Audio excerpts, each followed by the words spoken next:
top 5 players 25 and under that you would build around from number 5 through number 1. The floor is yours. So I am acting as a pseudo general manager here for Johnson, Williams, and Coleman, our team that we own. Okay. The JWC. So I like 5 that. players under 25 that I personally, how I see players would like to build my franchise around. Let's start with number 5. Number 5. Number 5. I got a tie. I know you're probably not going to like a tie, but I got one anyway.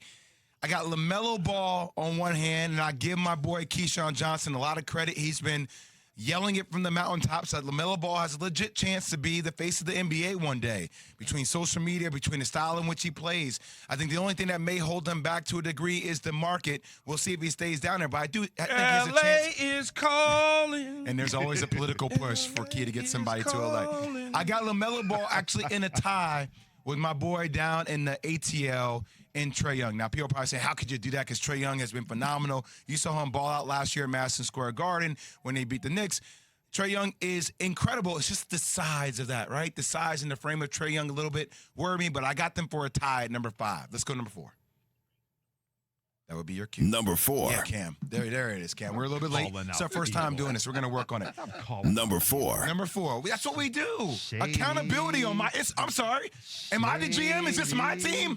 Accountability, Fred Coleman.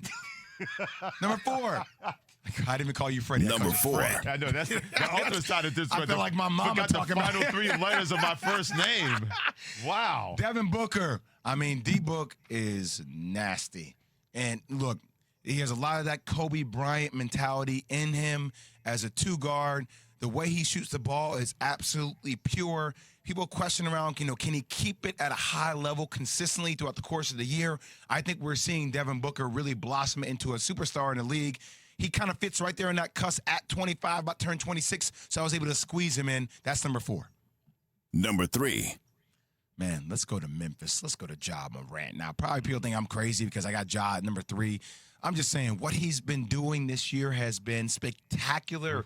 At 6'3", $185, he's like a 2022 version of Allen Iverson, right? May not be able to shoot the ball like AI, but he different, Key. That boy built differently. The only thing that kind of worries me a little bit about him is that, man, I like bigger guards. Okay. At the end of the day, I like bigger guards. And that size and that frame, you can get beat up a lot to a degree in the league because of the strength of the guards. But that's number 3. Number 2. Jayson Tatum. I mean, I try to tell this story. 2 people have asked me for my number when they try to come to Duke. One was Cam Reddish, which was after JT, and it didn't feel right for me. JT, it was the first time anybody's really asked me for it. I didn't really know how to handle it. But I'm kind of like, if there was one dude that I allowed to rock the number 22 that is retired in the Raptors at Duke, it would have been Jayson Tatum. Man, I mean, he was hating. I wasn't hating. I had to receive National Player of the Year, and I had to graduate to get that. So there's a little bit of animosity, not animosity, but I had to work for it in order to get it. I get it. But Jayson Tatum is so special. People forget, before the league was shut down, 2 years ago, there was a game in L.A. where he went for I think he went for 50, right? And it was at the Staples Center. You just felt like it seemed right. He wants to own that stage. And I will say this, I think they are the 3rd best team in the Eastern Conference right now. With the way they're defending in the month of March and February. It's been special. That's number 2. And number 1. Number 1. Luka, man. It's a Luka for me. And I did my podcast, The Limits, on NPR with Mark Cuban. We talked a lot about this because Mark was like, look, man, this guy is finally focused on his nutrition and his body. Yeah, he's no longer Chick-fil-A Luka. He's now just Luka. I'm like, wait, so Chick-fil-A Luka was in the MVP conversation? Mm-hmm. And now this dude is actually focused on his body, and look what he's done with this team thus far this year. I mean, averaging 35 points in this past month. He's been spectacular. And when you hear LeBron James say, hey, with my first signature shoe, I would bring on Luka to be the face of my signature shoe. I think that speaks about the greatness of what Luka Dončić will be in the league for a very long time. He will be number 1. Chick-fil-Luka. Chick-fil-Luka. Yeah, that's a y'all listen straight. Anybody missing? Why did you think that people would have a problem with Ja being 3? Just because I think a lot of people, and I'm on the Ja train right now. Look, I'm the first guy to say I think they can make it to the NBA Finals, right?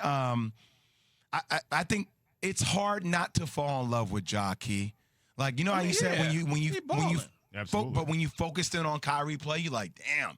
I'm like, if you were to focus in on Ja play, you'd be like, damn. It's just special. He just him, number one. Yeah. Ja, I'll give you two dudes that'll probably make your list in a couple of years. Brandon Ingram, only 24 years of age.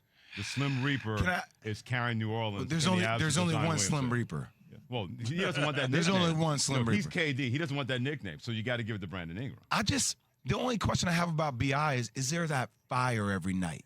It may be a quiet fire. It's just not showing on the surface. And plus, he's not the dude with that organization because they're still waiting for Zion Williamson. That could be the case. Okay. I'll give you another one. Darius Garland of Cleveland.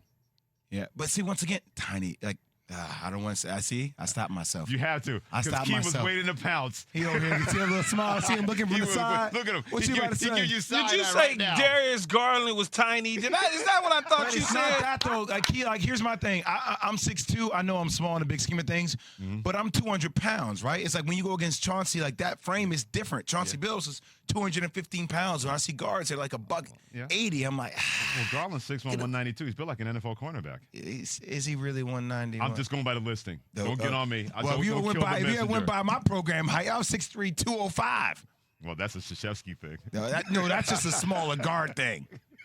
I know if my son ever wanted to go to Duke and play basketball and he wanted to wear 22, we not even asking. Nah. They gonna give it to him. Nah, with the way you treat me on this show, that ain't never happened. I'm about to say that'd be blood on the floor between you two. There's no way. He wouldn't go to Duke anyway. He a Trojan, man. He a USC guy. Yeah. Y'all need all the help y'all can get. Well, Enfield got that new extension, so there you go. Yeah, no, they do it, Key. Y'all all right, though. Y'all all right. Yeah. Yeah, we're a good tournament team. We gonna always go to the tournament and lose. Thanks for watching ESPN on YouTube. For live streaming sports and premium content, subscribe to ESPN Plus right now.